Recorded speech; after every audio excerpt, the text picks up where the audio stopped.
बहुत स्वागत है सर। पहला सवाल बच्चों का है। मध्य विद्यालय बांका के ये बच्चे हैं। पहला इन्होंने कुछ सवाल जो पूछे हैं उसमें हमें जो पाठ्य सामग्री यथा किताब कॉपी अन्य शिक्षण सामग्री जो विभाग के द्वारा प्रदान की जाती है, यदि वो सामग्री सत्र के आरंभ के पूर्व प्राप्त हो जाए तो पढ़ाई करने में ज़्यादा सुविधा होगी। एक सवाल है, जैसे प्राइवेट स्कूलों में कंप्यूटर की शिक्षा छोटे कक्षाओं में दी जाती है, यदि हमारे विद्यालय में भी व्यवस्था हो जाए तो हमें विद्यालय आने में अच्छा लगेगा। सांस्कृतिक कार्यक्रम हेतु यदि एक बड़ा सा हॉल व स्टेज विद्यालय में हो तो कार्यक्रम करने में आनंद आएगा।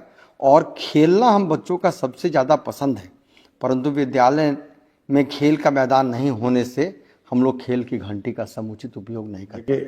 सबसे पहला जो प्रश्न पूछा है कि जो सामग्री है, किताब है, पेंसिल है, कॉपी है, बैग है, इस बार हम लोग का यह उद्देश्य और टारगेट भी है कि 1 अप्रैल को जैसे ही आप लोग पहली क्लास में जाएंगे तो जैसे प्राइवेट स्कूल में बच्चे नए किताब नए सभी सामग्री के साथ जाते हैं, इस बार आपको सामग्री मिलेगी।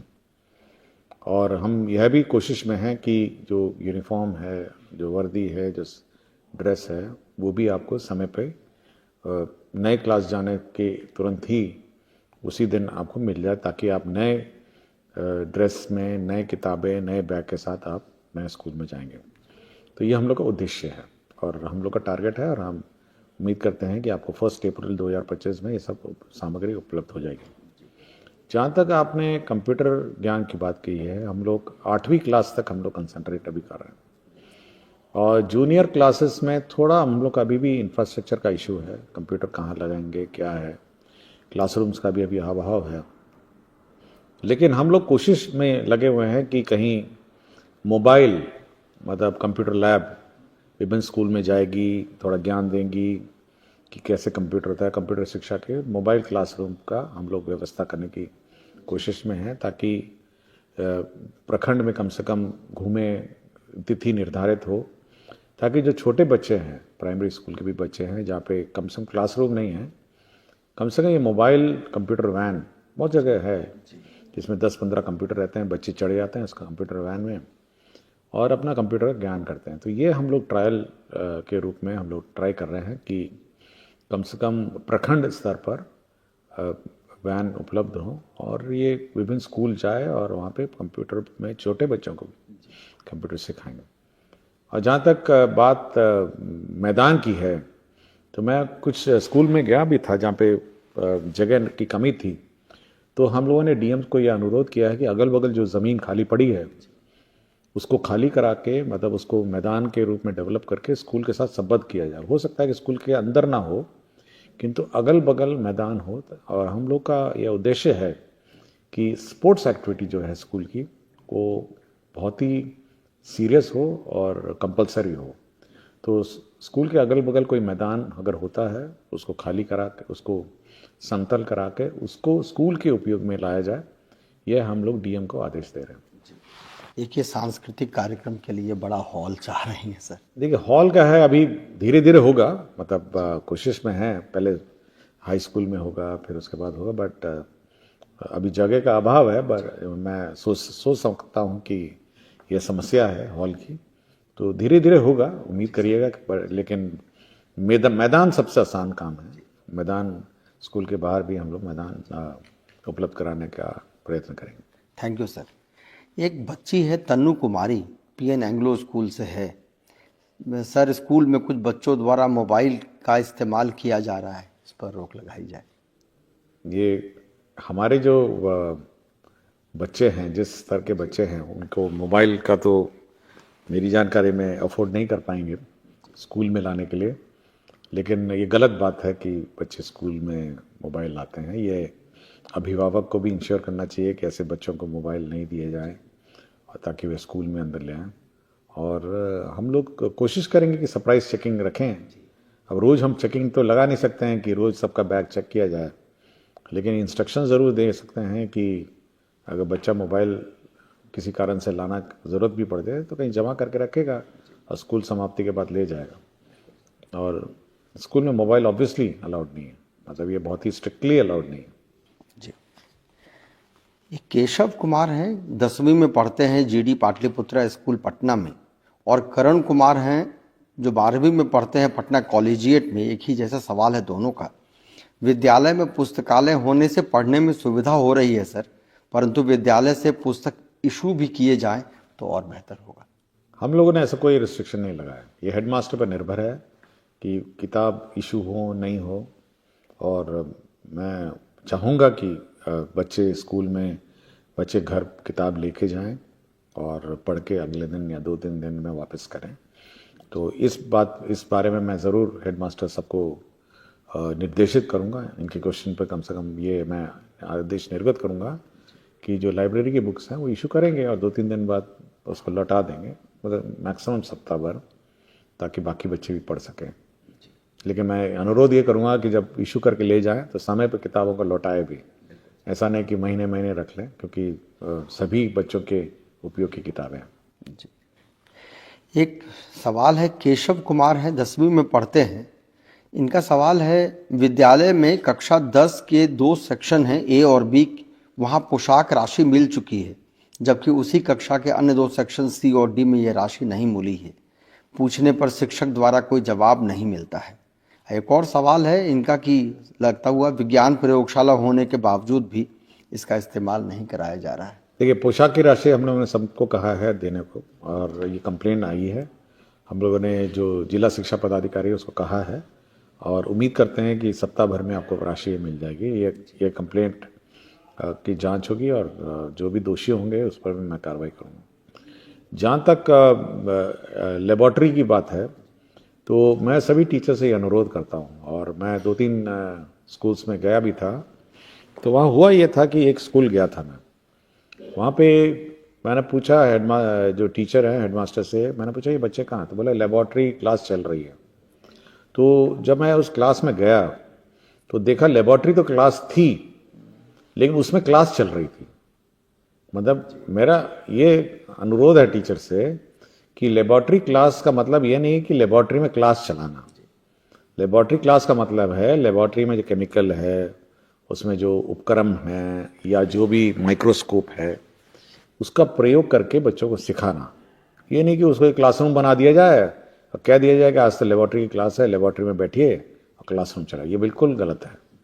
तो ये जो भी टीचर हैं, हम लोग चेक करेंगे, और फिर एक बार इंस्पेक्शन टीम जाएगी और ये चेक करने जाएगी कि ये वास्तव में क्या हो रहा है और क्यों लेबॉर्ट्री का काम नहीं हो रहा। और मैं जब भी जाता हूँ 2-3 चीज़ें ज़रूर चेक करता हूँ कि लेबॉर्ट्री में माइक्रोस्कोप चालू हालत में है, केमिकल्स हैं केमिस्ट्री लैब में, और वो जो फ्लेम है, जो गैस है और फ्लेम है, वो उपलब्ध है या नहीं, फिजिक्स लेबॉर्ट्री में बैटरी है या नहीं। ये 2-3 चीज़ें मैं ज़रूर चेक करता हूँ कि अगर बैटरी नहीं हुई तो फिजिक्स लैब क्या चलेगा, अगर फ्लेम नहीं है तो क्या आप केमिस्ट्री करेंगे।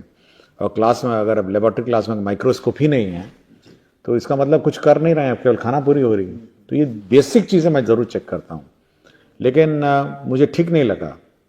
ये सिवान का स्कूल था और मैं जब गया तो वही लेबॉर्ट्री में क्लास चल रही थी, लेबॉर्ट्री क्लास नहीं चल रही थी। तो सुधार का मौका हम लोग सभी टीचर को दे रहे हैं, और नहीं सुधरेंगे तो फिर बाद में कार्रवाई भी होगी। ऐसा नहीं कह रहा कि 2-3 बार हम लोग अनुरोध ज़रूर करेंगे, लेकिन जब इसका अनुपालन नहीं होगा और इंस्ट्रक्शंस का अनुपालन नहीं होगा तो कार्रवाई कर देंगे। जी। ये एक अनुपमा सिंह हैं, ये ग्रेजुएट टीचर हैं बरौनी बेगूसराय से। इनका कहना है कि बिहार के प्रारंभिक विद्यालयों में स्वच्छता के 5 स्टार मानक हासिल करने के लिए बिहार शिक्षा परियोजना और यूनिसेफ के तत्वाधान में बिहार स्वच्छ विद्यालय पुरस्कार के नाम से एक शानदार प्रतिस्पर्धा की परंपरा पिछले 2 वर्षों से अवरुद्ध है। इस प्रतियोगिता से विद्यालयों की स्वच्छता की स्थिति में काफी सुधार हुआ था। क्या इसे पुनः प्रारंभ किया जा सकता है? देखिए, यूनिसेफ के साथ ये कार्यक्रम शुरू हुआ था और यूनिसेफ ने इसमें राशि देना बंद कर दिया, यूनिसेफ की फंडिंग बंद हो गई। और यूनिसेफ का हमसे अनुरोध है कि हम लोग अपनी राशि से इस कार्यक्रम में चलाएं। तो अब हम लोग इसको अपनी राशि से चलाने की कोशिश में हैं, और उम्मीद करते हैं कि जनवरी, फरवरी, मार्च में एक बार कम से कम हम लोग इसका असेसमेंट शुरू करेंगे यूनिसेफ की मदद से। ये कार्यक्रम बंद हो गया था और क्योंकि यूनिसेफ ने अपना बजट में प्रोविजन नहीं रखा और पैसा नहीं दिया, तो अब हम लोग अपनी राशि से इसका असेसमेंट यूनिसेफ की मदद से ही करेंगे किंतु अब हम लोग अपना पैसा लगाना पड़ेगा। एक मनोज कुमार हैं, ये प्रखंड शिक्षक हैं MS अंदौली, किशनपुर, सुपौल से। ये कहते हैं कि बच्चों को नियमित विद्यालय भेजने के लिए अभिभावकों को जागरूक करने के लिए कोई योजना है क्या? क्या पंचायत प्रतिनिधि को इसके लिए कुछ जवाबदेही दी जा सकती है? देखिए, हम लोगों ने सबको जवाब दे दिया। अब मैं बार बार ये बात कहता हूँ, हमने पंचायत के सभी प्रतिनिधि, वार्ड सदस्य, मुखिया जी, आंगनवाड़ी सेविका, जीविका, सबको बोला है कि अगर कोई बच्चा बाहर घूमता हुआ नजर आए, उसको आप समझा बुझा के स्कूल में भेजिए। नहीं समझाता है तो हेडमास्टर के पास ले आइए। और हम लोग ये कहते हैं कि स्कूल के समय सड़क पे गांव में कोई बच्चा बाहर नजर नहीं आए। हम जब भी जाते हैं ये जरूर देखते हैं कि स्कूल के समय कितने बच्चे बाहर हैं।